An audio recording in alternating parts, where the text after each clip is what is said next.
quand on a la chance en fait d'être invité à un événement comme ça, on refuse pas, et ce d'autant plus que l'inclusion, la diversité, ce sont des thèmes qui sont évidemment très porteurs en ce moment, mais qui sont particulièrement profondément porteurs chez Heineken. Il faut jamais oublier qu'en fait on est une société familiale. Et que dans une famille, en fait, ce qui réunit les uns et les autres, c'est à la fois les différences, mais également tous les liens et tout ce qui nous fait vivre ensemble. Et le fait que dans une famille aussi, il y a des nouveaux individus qui arrivent et qui sont par nature différents et qu'il faut par nature savoir inclure et faire vivre. Et donc, en fait, c'est aussi très profondément dans nos valeurs. Alors, on en parlait aussi pendant la conférence, dans nos valeurs néerlandaises, dans la culture qu'on peut y mettre aussi avec la teinte française. Et c'est profondément riche et ça fait vivre nos collaborateurs.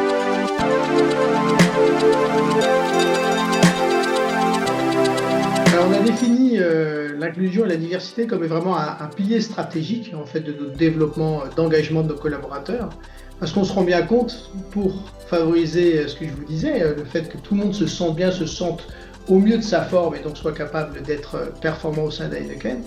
On a défini qu'en fait, la diversité, on pouvait la qualifier autour de 5 thèmes. Et je vais revenir sur ces 5 thèmes. Mais fondamentalement aussi, on a défini le fait qu'il fallait le vivre. Et c'est pour ça qu'il y a plus de 100 ambassadeurs qui sont en fait nos représentants de nos thèmes d'inclusion et de diversité. Alors ces thèmes, quels sont-ils? Ils sont directement liés autour de façon très classique dans la diversité homme-femme. Ils sont aussi directement liés à l'inclusion de l'ensemble de la population LGBT+, et on est très fiers dans ce cadre-là d'avoir signé la charte de l'autre cercle au nom d'Heineken France, donc c'est-à-dire au nom du brasseur Heineken Entreprise, mais aussi de France Boisson, donc vraiment de porter ça très profondément. C'est toutes les notions liées à l'handicap, les handicaps en fait, parce qu'il n'y en a même pas qu'un, ce sont tous les handicaps. Des notions qui sont liées évidemment à l'âge aussi, puisqu'on sait qu'il y a des grandes disparités et en fait comment accompagner les gens dans la montée en âge. Et puis dernier point non négligeable, qui est en fait l'intégration de toutes les origines.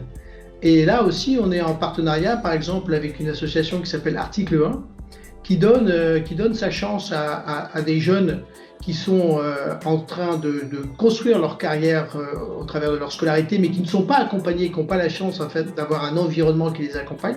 On propose d'être mentor de certains de ces individus. Et moi, à titre personnel, justement pour contribuer, pour aussi découvrir des choses, parce que je pense que moi, j'ai beaucoup à apprendre aussi de gens qui sont beaucoup plus jeunes que moi et qui ont un regard différent sur la société et sur leur avenir. Ben, je me suis proposé comme mentor et je vais bientôt commencer.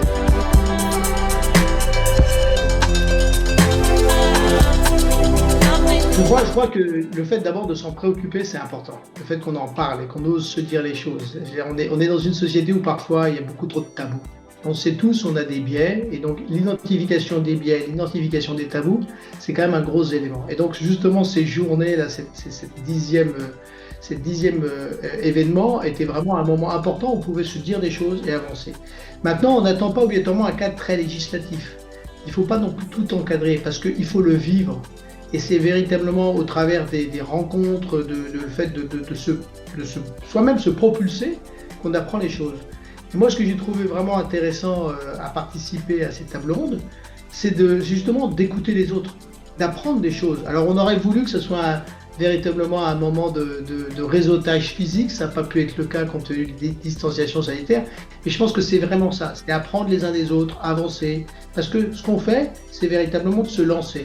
Et je pense qu'il faut que tout le monde ose se lancer, se rendre compte que c'est compliqué, que c'est difficile, qu'on soit accompagné, qu'on puisse véritablement faire en sorte que les politiques publiques le reconnaissent, facilitent les choses et mettent du mouvement, mais pas obligatoirement contrainte. C'est pas la contrainte en fait qui fait le mieux fonctionner les choses. On le voit chez nous, c'est vraiment l'enthousiasme. Je vous parlais des ambassadeurs. Ce sont des gens enthousiastes, qui sont volontaires, qui se mobilisent. Non pas parce qu'on leur dit que c'est une obligation, mais juste parce qu'ils en ont une responsabilité personnelle, parce qu'ils sont intéressés par les sujets et qui pensent que c'est comme ça qu'on construit une meilleure société, entreprise et la société au sens large, la France et le monde dans lequel on vit. Et c'est vraiment ça en fait qui est enthousiasmant.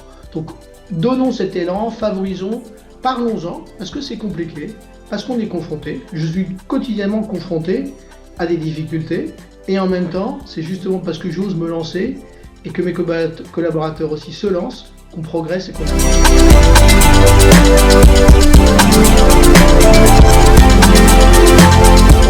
on pense vraiment que oui, parce qu'en fait, il n'y a pas de progrès s'il n'y a pas de progrès dans tous les sens du terme. Et donc en fait, ce qu'on croit, c'est qu'effectivement, il faut prendre en compte les enjeux climatiques, il faut prendre en compte les besoins individuels, il faut prendre les besoins. Mais c'est justement parce que l'entreprise se met dans une logique de progression, et sa progression, on est aussi une entreprise commerciale. Notre progression, c'est aussi un développement de chiffre d'affaires, un développement de résultats. Si ce résultat, on est capable de l'investir justement au profit de ce progrès, et d'un progrès qui nous rend tous meilleurs et qui franchement, projette l'avenir. Encore une fois, on est une entreprise familiale, donc le long terme, on sait très bien ce que c'est. Si on se projette dans cet avenir, alors oui, il y a absolument place pour tout. Il faut trouver les justes équilibres, il faut être capable de le faire en respectant, en étant extrêmement honnête, et en disant les choses telles qu'on veut les faire, mais je pense que c'est essentiel, parce que c'est ça, le progrès, il est sur toutes les dimensions.